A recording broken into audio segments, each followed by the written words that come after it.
ਸਾਡੇ ਨਾਲ ਇਸ ਵਕਤ ਮੌਜੂਦ ਨੇ ਜਨਾਬ ਲਾਲੇ ਵਾਲੇ ਦੇ ਕਾਉਂਸਲਰ ਜਨਾਬ ਸਰਦਾਰ ਅਲੀ ਅਹਿਮਦ ਡੋਗਰ ਸਾਹਿਬ ਤੇ ਅਸੀਂ ਲਾਲੇ ਵਾਲੇ ਦੇ ਜਿਹੜੇ ਮਸਾਇਲ ਨੇ ਉਹਨਾਂ ਬਾਰੇ ਗੱਲਬਾਤ ਕਰਦੇ ਹਾਂ। अस्सलाम वालेकुम सर। वालेकुम सलाम जनाब। अच्छा सरदार साहब सानू ये दसो भी इत्थे ਜਿਹੜੇ ਕਾਮਨ ਮਸਾਇਲ ਨੇ ਉਹ ਸਾਡੇ ਨਾਜ਼ਰੀਨ ਨੂੰ ਆਗਾਹ ਕਰੋ ਜੀ।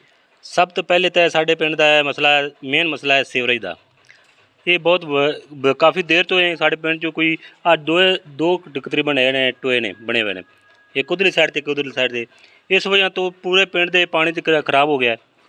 ਪੂਰੇ ਪਿੰਡ ਦੇ ਸਾਡੇ ਪਿੰਡ ਦੇ ਤਕਰੀਬਨ 95% ਜਿਹੜੇ ਨੇ ਉਹ ਕੋਈ ਮਿਹਦੇ ਦਾ ਮਰੀਜ਼ ਹੈ, ਕੋਈ ਕਿਸ ਤਰ੍ਹਾਂ ਦੇ, ਇਸ ਤਰ੍ਹਾਂ ਕਾਫੀ ਮਰਜ਼ਾਂ ਦੇ ਮੁਬਤਲਾ ਨੇ। ਤੇ ਸਾਡਾ ਅੱਲਾ ਕੰਮ ਅੱਗੇ ਵੀ ਗੁਜ਼ਾਰਿਸ਼ ਹੈ ਕਿ ਸਾਡਾ ਕਰਨਾ ਸਭ ਤੋਂ ਮੇਨ ਮਸਲਾ ਜਿਹੜਾ ਸੀਵਰੇਜ ਦਾ ਇਹਦਾ ਹੱਲ ਕੀਤਾ ਜਾਵੇ। ਉਸ ਤੋਂ ਬਾਅਦ ਸਾਡਾ ਮਸਲਾ ਸੋਲੰਗ ਨਾਲੀਆਂ ਦਾ। ਇਹ ਵੀ ਕਾਫੀ ਦੇਰ 'ਚੋਂ ਸਾਡੇ ਪਿੰਡ 'ਚੋਂ ਤਕਰੀਬਨ ਗੈਸ ਦੇ ਪੈਪ ਵਿਛੇ ਨੇ, ਤਕਰੀਬਨ 3 ਸਾਲ ਹੋ ਗਏ ਨੇ। ਉਸ ਤੋਂ ਬਾਅਦ ਕੋਈ ਮੇਨ ਕੰਮ ਨਹੀਂ ਹੋਇਆ। ਉਹੀ ਖੇਲੀਆਂ ਤੋਂ ਉਹੀ ਸੋਲੰਗ ਉਹਨਾਂ ਰਿਪੇਅਰਿੰਗ ਵੀ ਨਹੀਂ ਕੀਤੀ। ਉਹ ਜਿਹੜੇ ਇੱਟਾਂ ਉਹਨਾਂ ਉਤਾਰੀਆਂ ਸਨ ਉਹ ਉਵੇਂ ਉਹਨਾਂ ਆਪ ਹੀ ਪਿੰਡ ਵਾਲਿਆਂ ਨੇ ਆਪਣੀ ਮਦਦ ਆਪ ਦਿੱਤਾ ਤੀ, ਉਹ ਮਿੱਟੀ ਮੁੱਟੀ ਫਿੱਟ ਕਰਤੇ ਉੱਤੇ ਇੱਟਾਂ ਕੜੀਆਂ ਸਨ, ਉਹ ਸੋਲੰਗ ਲਾ ਦਿੱਤਾ। ਉਸ ਤੋਂ ਬਾਅਦ ਸਾਡੇ ਪਿੰਡ ਦਾ ਮੇਨ ਮਸਲਾ ਹੈ ਕਿ ਸਾਡੇ ਪਿੰਡ 'ਚ ਕੁੜੀਆਂ ਦਾ ਸਕੂਲ ਪ੍ਰਾਇਮਰੀ ਹੈ ਉਹ ਆਈ ਹੋਣਾ ਚਾਹੀਦਾ ਹੈ। ਇਹ ਪ੍ਰਾਇਮਰੀ ਵੀ ਹੁਣ ਤਕਰੀਬਨ 5 ਸਾਲ ਹੋਏ ਨੇ ਉਹ ਬਣਿਆ, ਪਹਿਲੇ ਉੱਥੇ ਮਾਲ ਹੀ ਬਣਦਾ ਵੱਜਿਆ ਹੁੰਦਾ ਸੀ। ਇਹ ਵੀ ਮੇਨ ਮਸਲਾ ਇਹ ਕਿ ਸਾਡੇ ਪਿੰਡ ਦਾ ਹਾਈ ਸਕੂਲ ਹੋਣਾ ਚਾਹੀਦਾ ਕੁੜੀਆਂ ਦਾ। ਸਾਡੇ ਪਿੰਡ ਦੇ ਤਕਰੀਬਨ ਆਬਾਦੀ ਇਹਦੇ ਵਿੱਚ 4 ਆਬਾਦੀਆਂ ਹੋਰ ਆਉਂਦੀਆਂ ਨੇ, ਚੁੰਗ ਵਾਲਾ, ਅੱਡਾ ਮੁਰਸ਼ਾ, ਕੋਟ ਲੱਤਾ, ਭਜਨਗੜ੍ਹ, ਉਹ ਤੋਂ ਬਾਅਦ ਮੋਚੀਪੁਰਾ। ਇਹ ਲਾਲੇ ਵਾਲਾ ਗਾँव ਕੌਂਸਲ ਵਿੱਚ ਸਭ ਤੋਂ ਵੱਡਾ ਗਾँव ਹੈ ਅਤੇ ਆਲਾ ਕੰਮ ਹੈ ਕਿ ਸਾਡੀ ਇਹ ਗੁਜ਼ਾਰਿਸ਼ ਹੈ ਕਿ government high school for girls, ਇਹ ਸਾਨੂੰ ਫਾਰ ਬॉयਜ਼ ਵੀ ਅਤੇ ਗਰਲਜ਼ ਵੀ ਇਹ ਹੋਣਾ ਚਾਹੀਦਾ।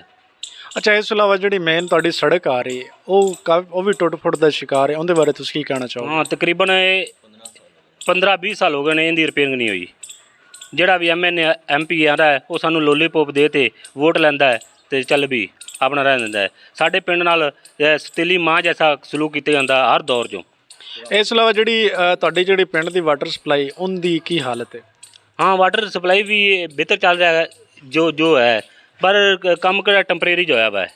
ਉਹ ਵਾਟਰ ਸਪਲਾਈ ਵਾਲੇ ਜਿਹੜੇ ਉਹਨਾਂ ਜਾਲ ਵਿਛਾਇਆ ਹੈ ਉਹ ਟੈਂਪਰੇਰੀ ਕੰਮ ਹੋਇਆ ਵਾ ਹੈ। ਉਹ ਆਏ ਦਿਨ ਕਦੇ ਉੱਥੋਂ ਲੀਕ, ਕਦੇ ਉੱਥੋਂ ਲੀਕ, ਕਦੇ ਉੱਥੋਂ ਲੀਕ।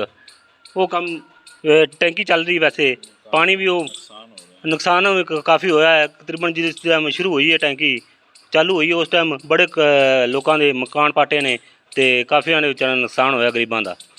ਇਸ ਤੋਂ ਇਲਾਵਾ ਤੁਹਾਡੇ ਪਿੰਡ ਦੀ ਕੋਈ ਜਨਾਜ਼ਗਾਹ ਜਾਂ ਕਬਰਸਤਾਨ ਦੀ ਕੀ ਸੂਰਤ ਹਾਲ ਹੈ? ਜਨਾਜ਼ਗਾਹ ਸਾਡੇ ਪਿੰਡ 'ਚ ਕੋਈ ਨਹੀਂ ਹੈਗਾ। ਇਹ ਵੀ ਸਾਡਾ ਮੁਤਾਲਬਾ ਹੈ ਕਿ ਜਨਾਜ਼ਗਾਹ ਹੋਣੀ ਚਾਹੀਦੀ ਹੈ। ਇਹ ਸਾਡੇ ਵਾਸਤੇ, ਸਾਡੇ ਪਿੰਡ ਵਾਲੇ ਵਾਸਤੇ, ਇਹ ਜੇ ਕੋਈ ਜਨਾਜ਼ਾ ਹੁੰਦਾ ਹੈ ਤਾਂ ਬੜੀ ਸ਼ਰਮਿੰਦਗੀ ਮਹਿਸੂਸ ਕਰਨੇ ਆ।